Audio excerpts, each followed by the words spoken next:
Hello, greetings. Thank you for joining us. This is Galactic download. Guess we can always change the name of all this. So just still experimenting with everything.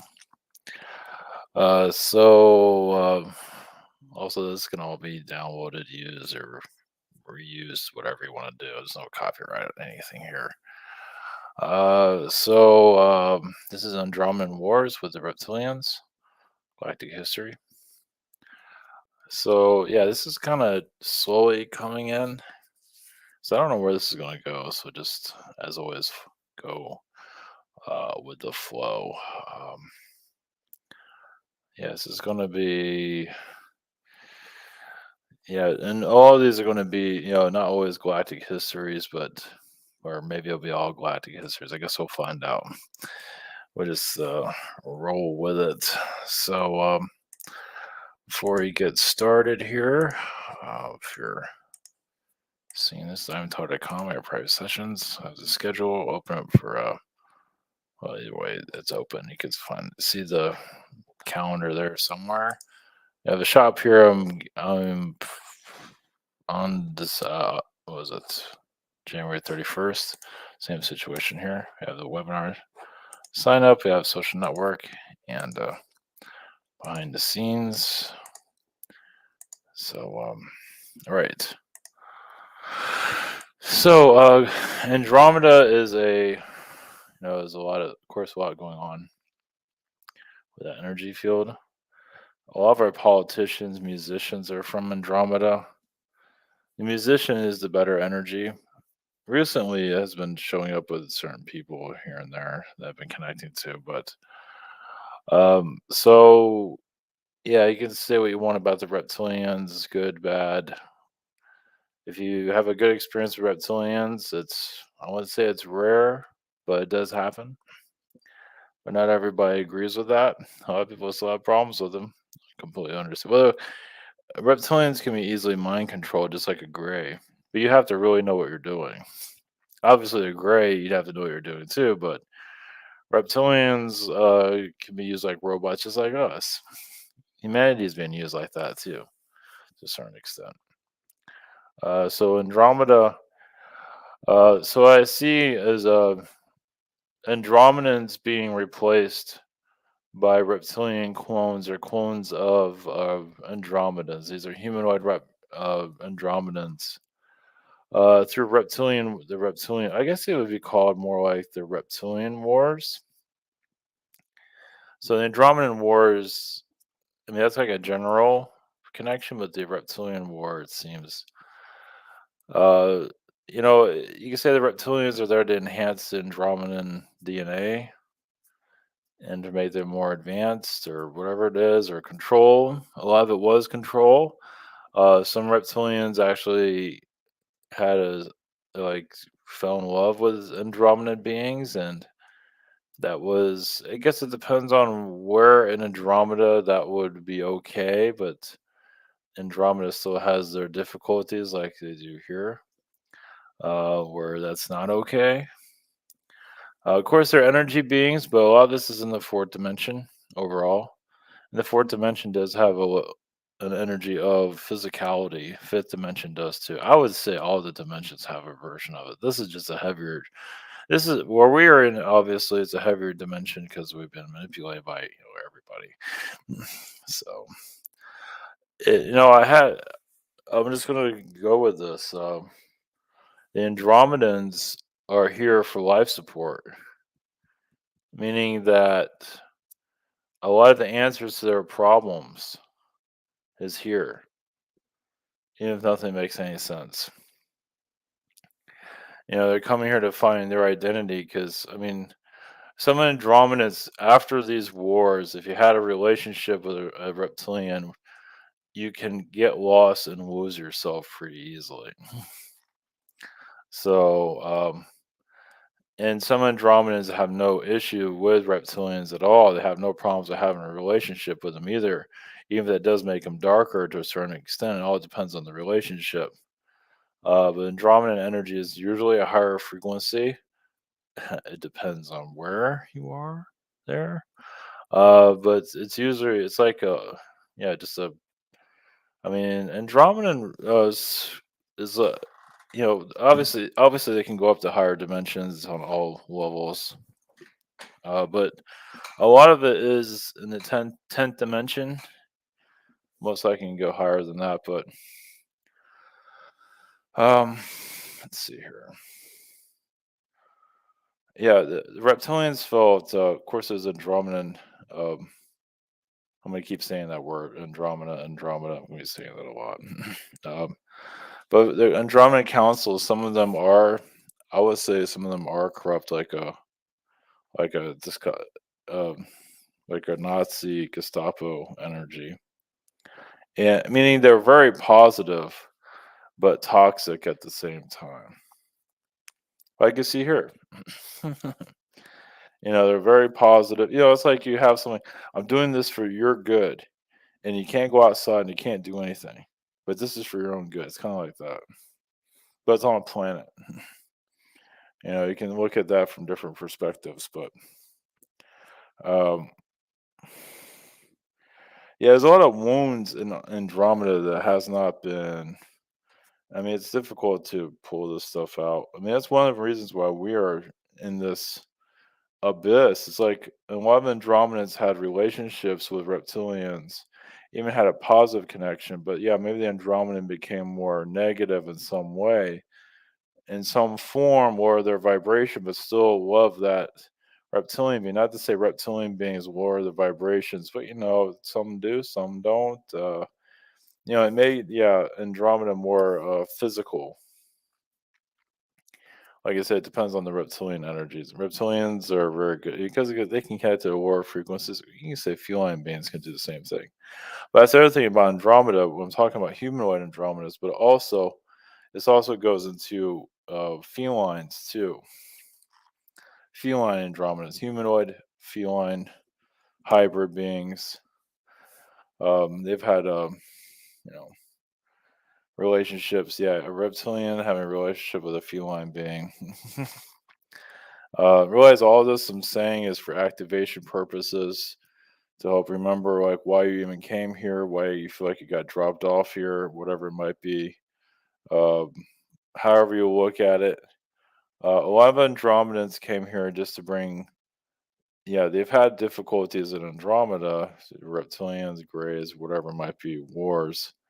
But they came here to, they survived those wars. They come here to raise this Earth's vibration because this planet can easily lower the energies of Andromeda because so many Andromedans came here in Earth's history. In the past, they incarnated in here, they connected to humans, they fell in love with humans, whatever it might be. And so now Andromeda has a connection here. And so when our Earth goes down in vibration, so do they. At least those that incarnate there. It's like you have like Wi-Fi connection between this world and other worlds. Because we have connections to millions and probably billions of worlds that we never even know anything about. So yeah, that makes a little bit. It's like we're just feeding in all these energies, and we don't. Good luck on figuring all of this out. Um,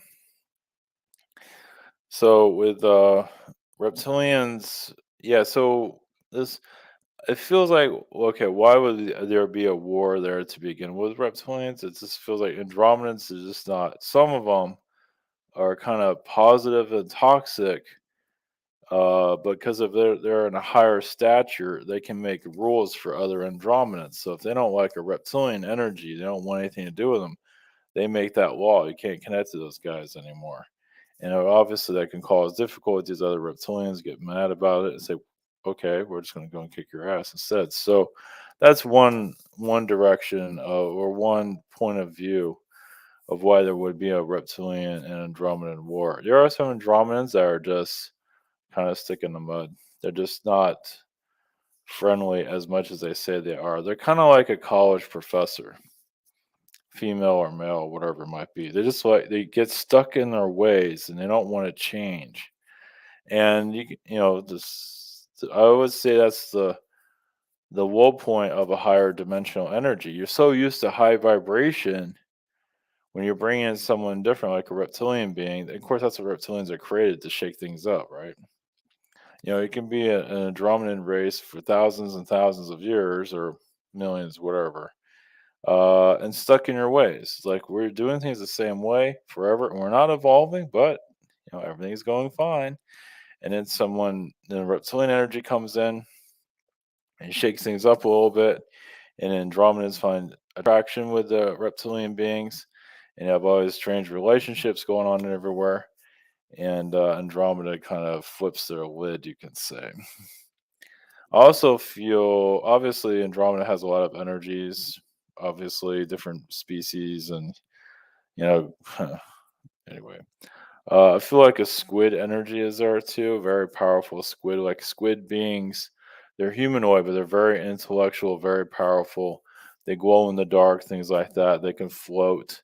I mean, they're humanoid, but they can float around, and they technically know everything. They have no personality. They have a personality, it's just not much of one.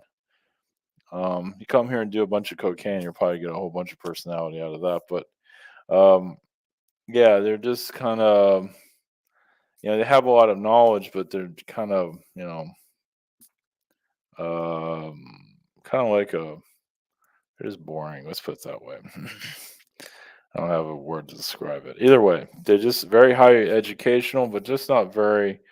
It doesn't have a lot of character or fuel to their personality. Either way, at least that's some of these beings I'm picking up on. Not to say all beings are like that, but it's usually the beings that are out there living their life, doing crazy. That's where your personality develops. When you're just sitting at home, just doing whatever, just living life safe, obviously your personality is not going to grow that much. So, yeah, it feels like reptilian beings just got really irritated by the Andromedans and just like, okay, you think you're superior to us, think you're better than us? We'll prove that differently. So they took, well, similar to like an Atlantis situation, they slowly infiltrated Andromedan councils and realized this is not all of Andromeda. This is not all of the planets. It's constellation. This is just like a.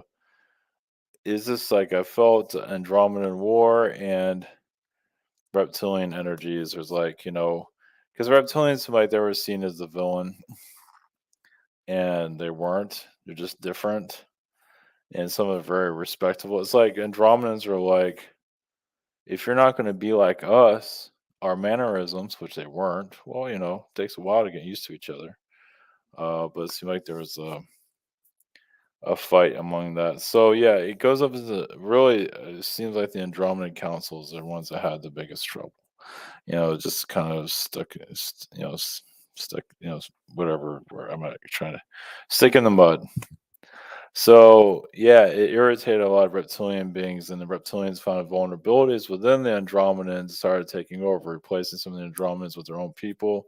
Shapeshifters that reptilian shapeshifters are using technology to shapeshift as Andromedas, and actually took down some of their councils just because they could, to prove a point. But some of them did get kind of out of hand, and some of the Andromeda worlds were taking out, or it's actually taken out because of that.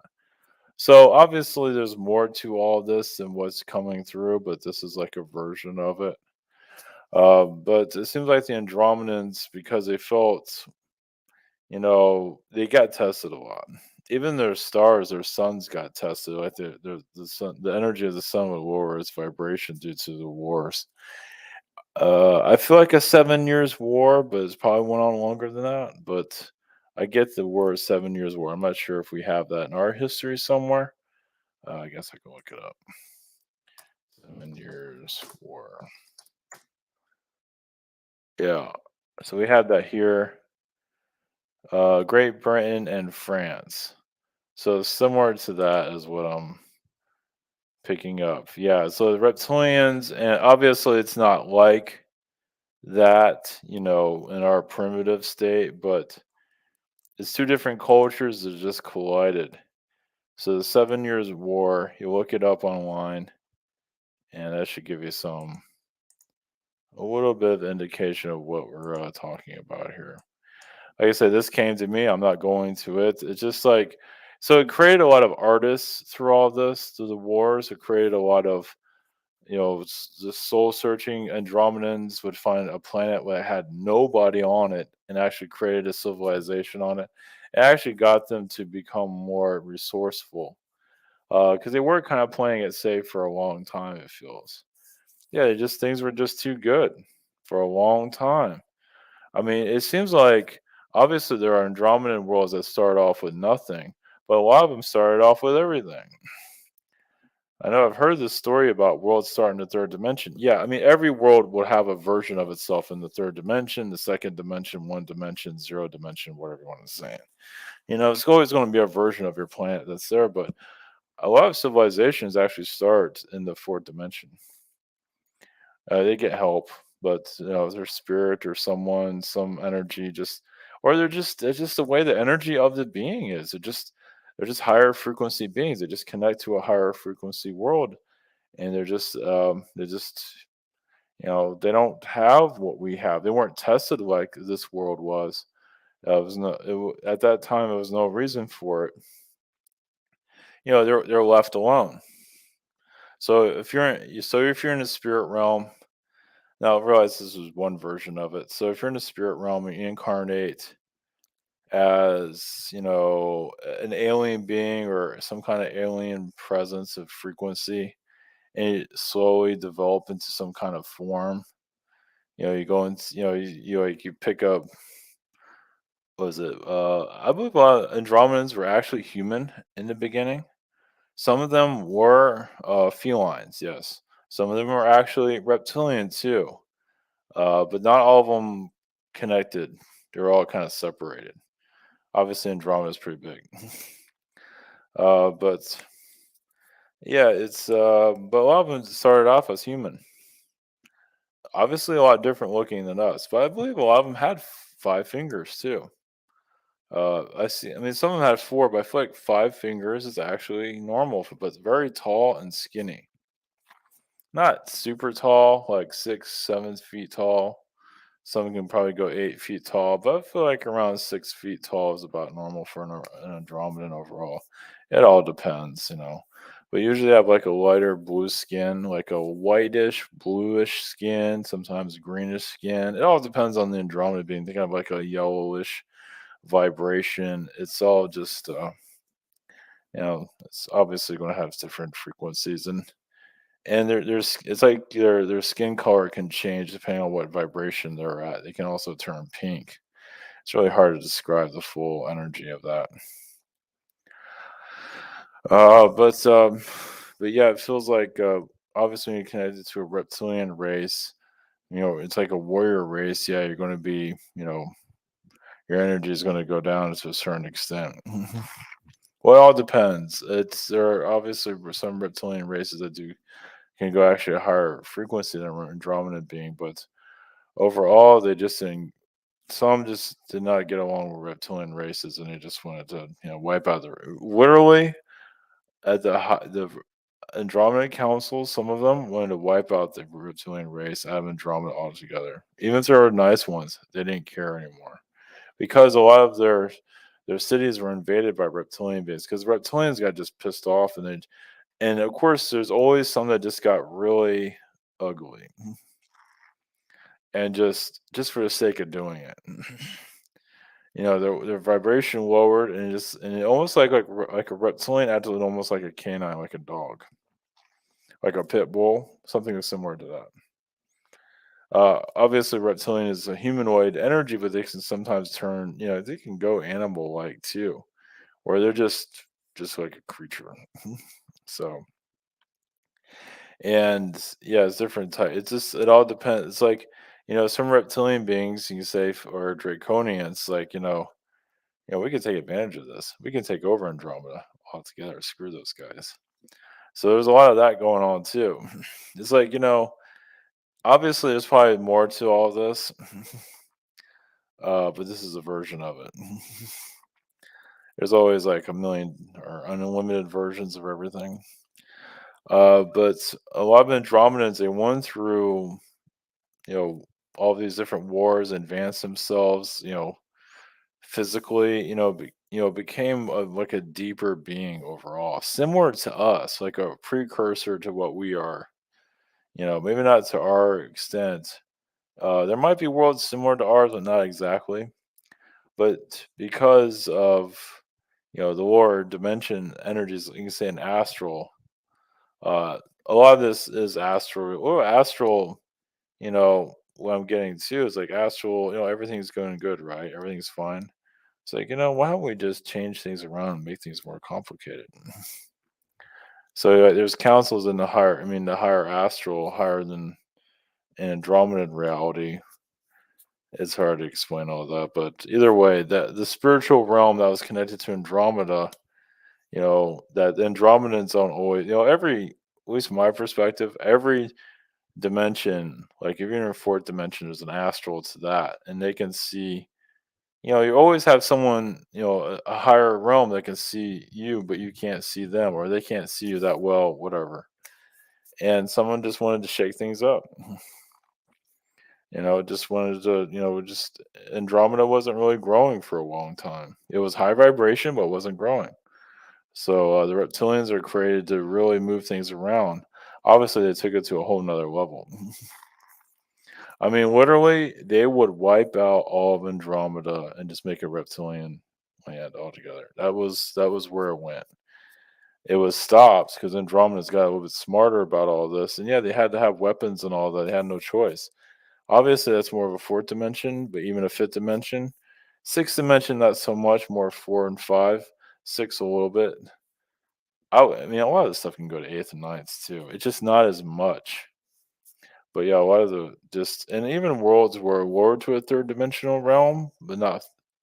One thing about Andromedans, I mean, yes, it can be in the third dimension, but it feels like they can't always hold that. It's like their frequency, like they play music and they start, having kids and all that. Their vibration, it feels like can still go back. It can go higher.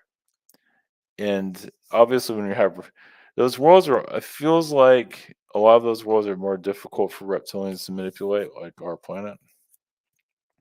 It's like, yeah, there's vulnerabilities where a lower dimensional energy can connect to it. But because of Andromedan frequency, it's like they're in their DNA, in their spirit form.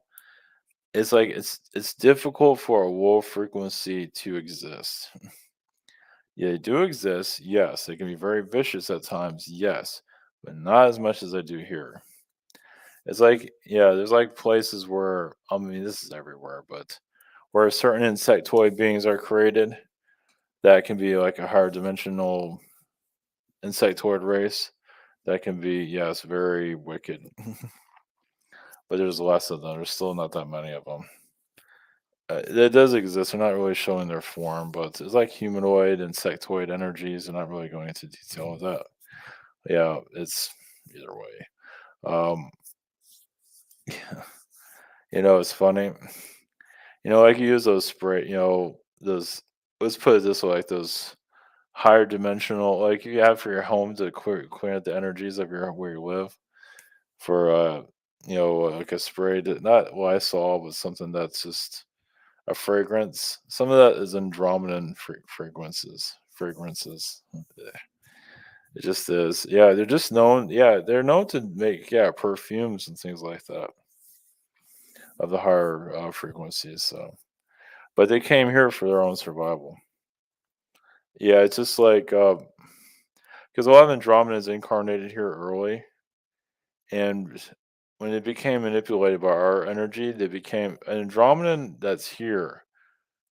Can when they get tested, something can get really dark. Um, and so they send in more incarnation Andromedans here to heighten the frequency of it. Like Bob Dylan, I know he has some reptilian with him, but he feels very Andromedan to give you an idea of that. So there's like a mix there. Obviously, there's atrocities with reptilians and Andromedans that I'm not going to need to go into, but just similar to like like a secret space program war, just not pretty at all. Obviously, here everything's intensified like tenfold or a lot more. um, everybody brought their war here, it seems. I mean, yes, there's difficulties. There's a lot of yeah. Andromeda went through a lot of like I felt the 7 years war, but 7 years, but also like a 10-year war there. Obviously, it went longer than that, but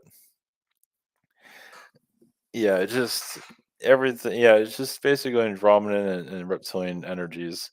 They just mix together overall, and a lot of our artists that are here are connected to that frequency. Now, like someone like Enya, um, if you look up, if you can even know how to pronounce her name or spell it, but Enya is a musician here. I feel like she's very. Some would say she's a Palladian, but I feel like she's still a very much an Andromedan being.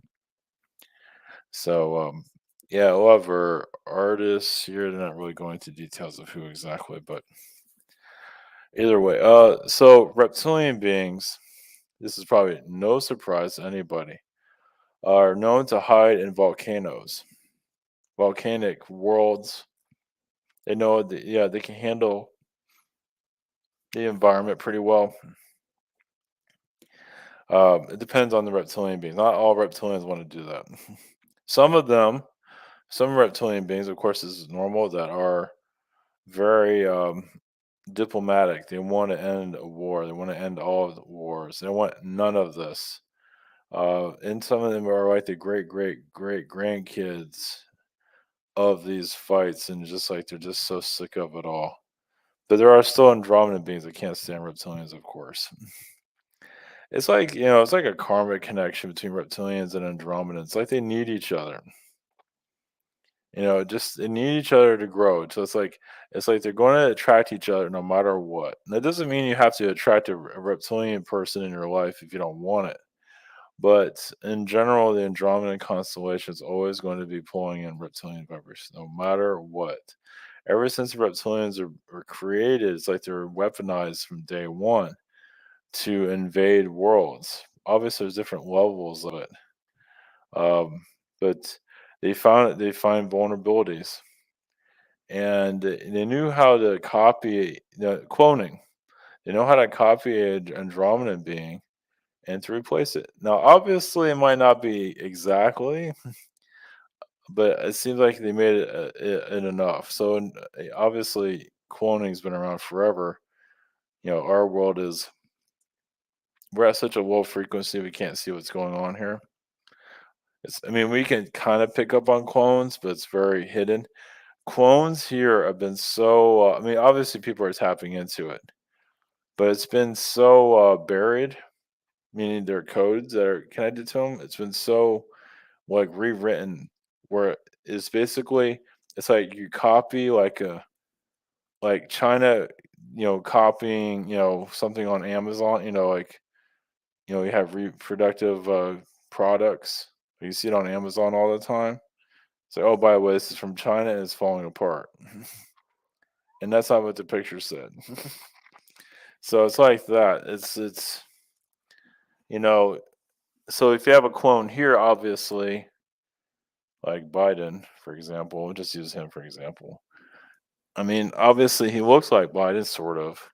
But obviously he doesn't really sound like him or anything. I mean, like, what, 5 years ago or 6 years ago, it was nothing like the original Biden. So yeah, it's obvious going around. I mean, obviously cloning people is not something that's part of our everyday driver. It's hard to prove it. I mean, that's where intuition comes in. You just have to follow your intuition.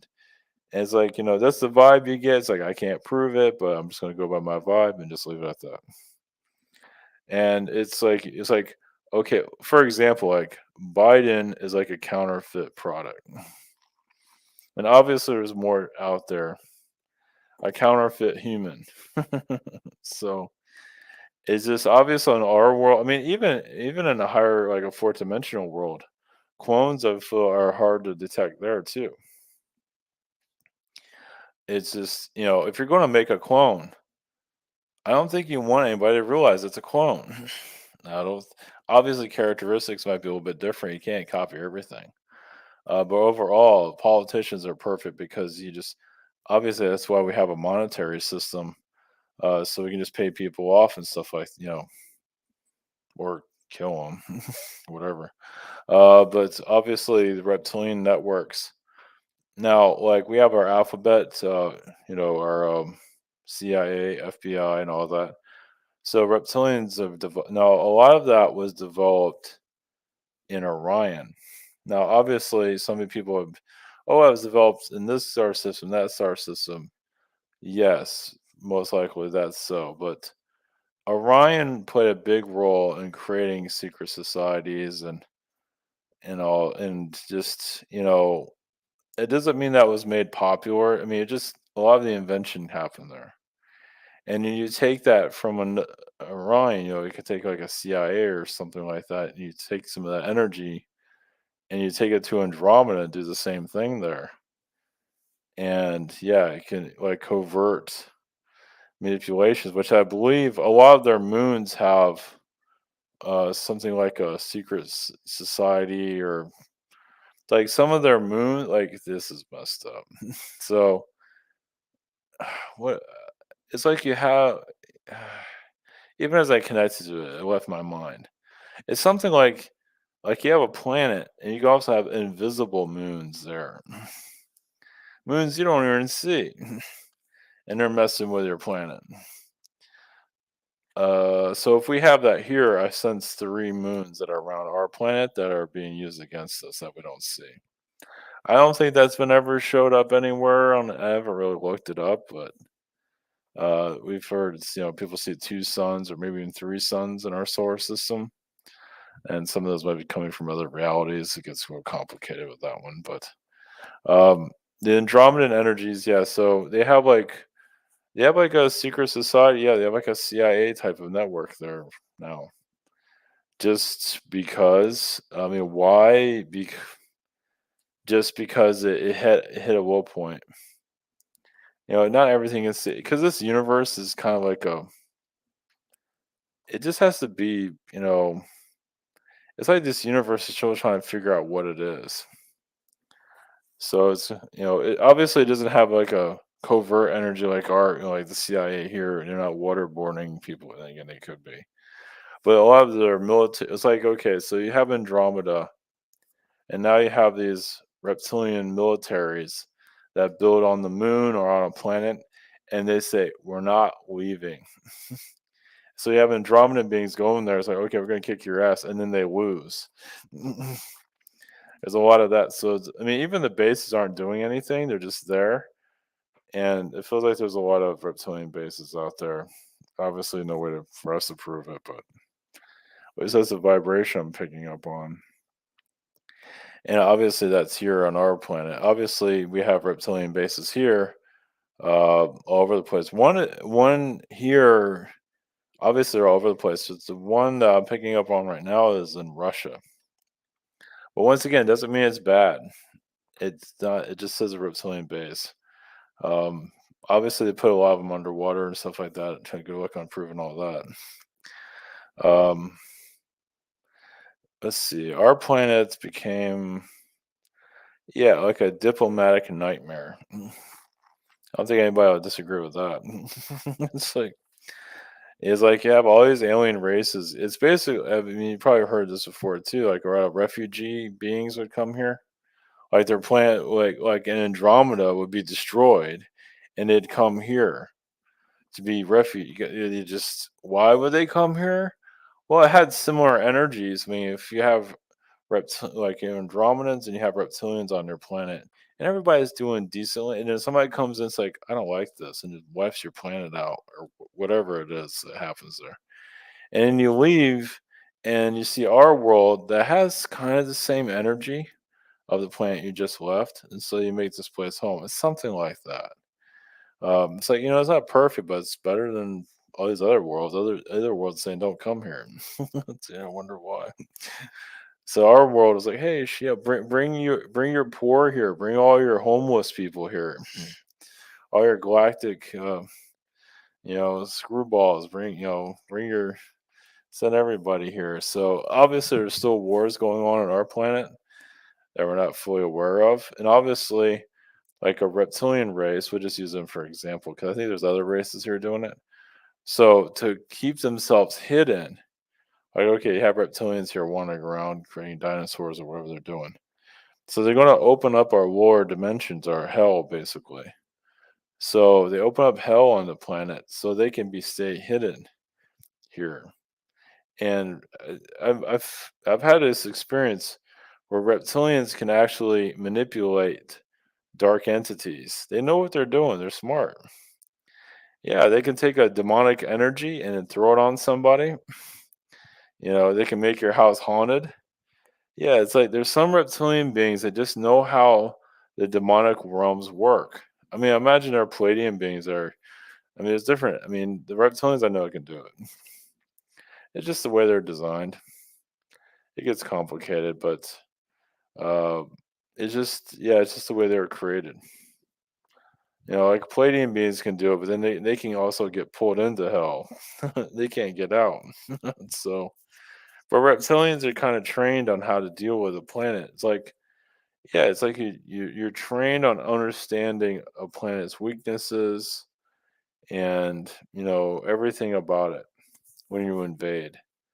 And it does feel like the reptilians were here before the Andromedans, but it's not making itself clear here.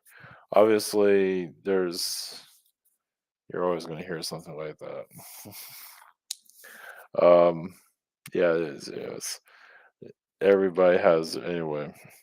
Mars was you can say everything is an experiment, but Mars was another refugee planet, smaller, yes, but more open to trying things out. But of course, also open to being taken over and manipulated at the same time, where they become so powerful and egotistical, they don't always realize they're that way. But just like, this is normal. We're now the bad guys. They weren't always that way, but eventually they became more of a villain. And one of the reasons you say why they got rid of the female energies is because they knew the female can wipe them out. It's like they could stop them. So Mars, is just more of the god of war, but also is more of a male frequency there. Like you can be female there, but you have to be, tough. You have to have muscles. You have to be like a warrior. Now, not all females in Mars are like that, but quite a few of them are. They push it. Like Xena of the Xena that I guess you hear on TV. Wait, I forget her name. I forget the whole warrior princess. It's similar to like that. She's very Martian. So Mars became like a satellite to watch over this planet. Like alien beings, refugees that come here, they'll go to other worlds too, but they also go to like Mars are just used against us from early. At least some beings would do that. They would use, as like if they, because they're like a lower dimensional reptilian being can be easily detected here on our planet. Well, if they went to Mars, then why was messing with them over there? So they can go to Mars and mess with our planet, screw our atmosphere, send people to incarnate here to cause difficulties, whatever it might be. They've did every trickster thing they can come up with because our planet was protected, obviously, at one time. And then someone figured out how to break that down. Instead of just blowing the planet up, which they probably could have done many times, of course, but they decided not to, obviously. Um, yeah, there's a diplomatic reason for that. It's just this world has, because so many beings have incarnated here from other worlds. It has so much a karmic tie with other planets, like billions of other planets our world has a connection to. So you can't just blow our planet up. You could, but it's not a good idea. Yeah, because it causes a chain reaction to other planets, and like those planets can also be destroyed too. Or they're just not the same anymore. They kind of lose their, I would say, their reason for existence, but it's almost like that. It's like they're just not the same anymore. It's like they're still there, but they're kind of like half power now. So it's just that we're teaching other planets how not to be like us. We keep other planets on the edge of, try not to follow our footsteps, not to manipulate other planets and so on. It gets complicated there. Of course, Venus and Mars have fought each other. Venus had a lot of reptilian energies connected to them for various different reasons. Obviously, I'm not using reptilians as a villain. It might sound that way, but they've just been misunderstood throughout the universe. There's other ways of looking at it, but a lot of them, they're just some of them are aggressive, yes, but not all of them.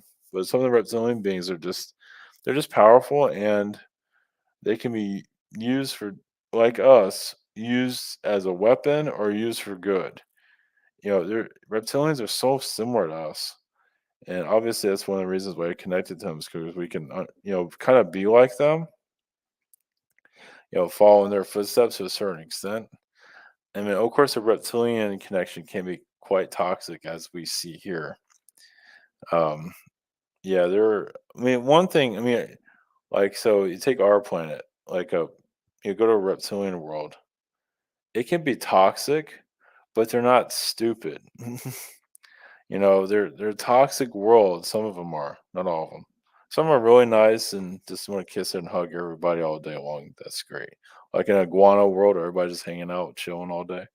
It's like, everything every day is a party. They're probably watching the Super Bowl every day. Something like that.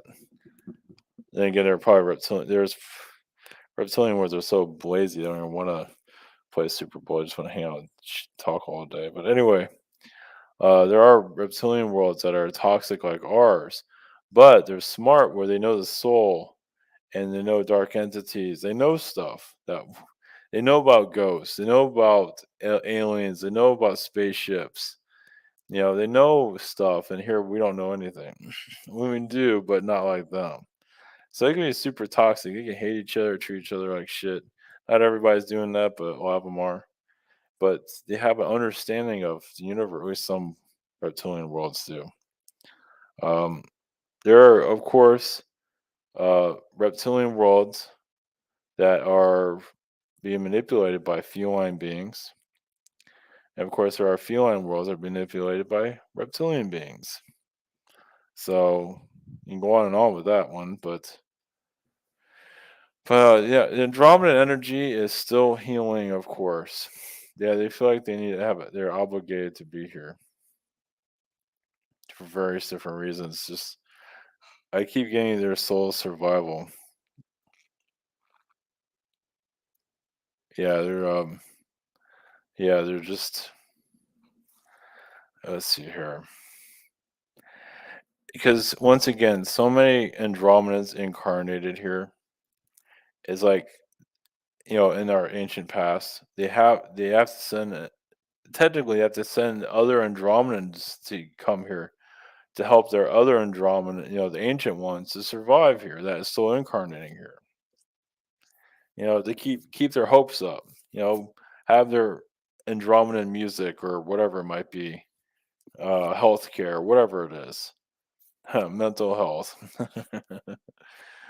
Yeah, that's true though. We have Andromedan counselors here, therapists. You have Palladian therapists. You have Arcturian therapists. They're just not called that, but they're technically for certain types of people. That's scattered all across the planet, our planet, of course. But Andromedans are helping other Andromedans. Yeah, because if Andromedans say, "Okay, we're done with your planet, our planet Earth," it's like, you know what? We're just gonna leave your world and just go do your own thing.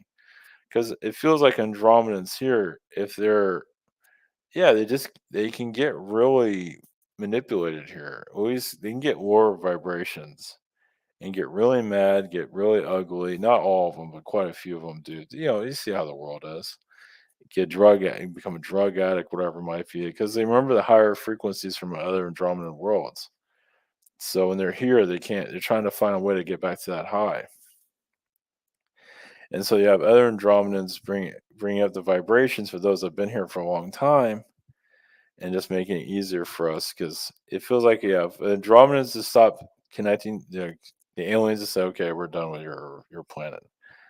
Yeah, it would just lower the frequency of Andromedan worlds easily because there's a galactic incarnation connection. So the families of Andromeda feel the low vibration. So you're in this high six-dimensional world, Andromeda. You're having a great time. You're sending like birthday cards to everybody. That's the best thing you have going for you. Whatever. You're just how like your life is, you know, it's like being like you're on high, you're high on drugs anyway, just being on a higher frequency, right? But all of a sudden you get depressed and lower frequencies. Like, why is this happening? It's because your ancestor is connected here to our world. So it's like a karmic tie. I mean, it doesn't affect everybody in Andromeda, but it can cause some difficulties where everybody feels the shift. It can be like one or two Andromedans that are going through this depression. It's like, hey, I'm supposed to be in the sixth dimension and now I'm depressed. And that can lower the frequency of a planet and cause all kinds of difficulties. So obviously going to send our people here, work in astral, work on different levels to keep the frequencies going, to keep their worlds at a higher dimension where they want it to be. So it gets real complicated there. That's one aspect of it at least. But yeah, I mean obviously not all of the Andromeda worlds have a reptilian, invasion going on, but there are places, yeah, they do have bases that are similar to like top secret information, things like that, scattered throughout Andromeda. Some of them are good, obviously, a lot of them are bad, but they've been through some stuff. I mean, yeah, some of their stars have been destroyed due to war. Nothing like the Orion Wars, but Andromeda has been through a lot. Of course, you have your Andromedan hybrids that are half Andromedan, half reptilian, and that reptilian comes from a Draco reptilian or Orion reptilian energy, and that can cause a lot of difficulties. And I didn't mention this earlier, but the reptilians, yeah, that the Andromedans are having connection with, yeah, are from the Draco star system, or even from Sirius also, and that can get a little bit controversial. I mean, of course, there are reptilians in Andromeda that are at a lower frequency too, and some of those worlds were discovered that are not connected to Draco or Sirius, just Andromedan reptilian worlds, and that caused some difficulties because you connect. Because usually, just Andromeda reptilians that just hang out with their own selves. We're on a reptilian world, and that's that. But then they start connecting to other planets and other beings, and it starts creating its hybrid kids and all that, and it gets kind of weird after that. So you can say a lot of our wars are connected to just hybridization altogether. It's like so you have a Andromedan human that's now half, human, half reptilian, and for some Andromedans that doesn't go very well, and so you have that, kind of a racial issue. Now, obviously, I'm looking at it from a fourth dimensional level, but even fifth dimension can look at it from a different. Yeah, I mean, there are Andromedans that you can pick up on your DNA. It's like, where'd you get that DNA? They can discriminate you against that. Obviously, not all of them are like that, but some are. And just having that vibration, like the center of Andromeda is a lot of war, it feels like. Even today, it feels like there's a lot of that still going on. That was not fully healed. They just can't get along with each other. Different Andromedan beings, reptilian beings, insectoid beings, they just can't get along with each other. So there's some definite war going on. We definitely feel it. It's funny, our sports on our planet, it's funny. Sports, this is no surprise, right? But sports here is healing war in the universe, which makes a lot of sense. It's like, you're fighting each other, but it's all in good spirit, really, when it comes down to it, right? Oh, sort of, yes, sort of no, whatever. It's still better than shooting each other. So sports on our planet is solving a lot of galactic wars right now. So, which I picked up a long time ago. It's like you'll have a feline being, incarnate into like a certain like football team on one side, and then a reptilian race will incarnate in that, and then to kind of fight each other, through football or through any other sport. Yeah, so sports is very calming. It makes sense. I mean, I remember when I was first starting out, uh, this person said, I kept feeling like sports calms you. It's like, yeah, because they have a lot of fight war within themselves when they watch sports. Helps them get their mind off of their own difficulties, which is good. But because these people, the sports teams are connected to galactic connections. We're just healing all of this little by little. So, all right. Hopefully, it's helpful. It's different. So, all right, we'll leave you at that, and we'll just see. It might continue on with Andromeda or see what else comes through. But this Andromeda connection came in earlier today. I think it was yesterday. Yeah, I think it was earlier today. So that's part of it. Obviously, there's more, but we'll just sort of leave it at that. Obviously, they had something to say, and that was it. All right. Okay. All right. All right. Blessings. Here's catch you tomorrow.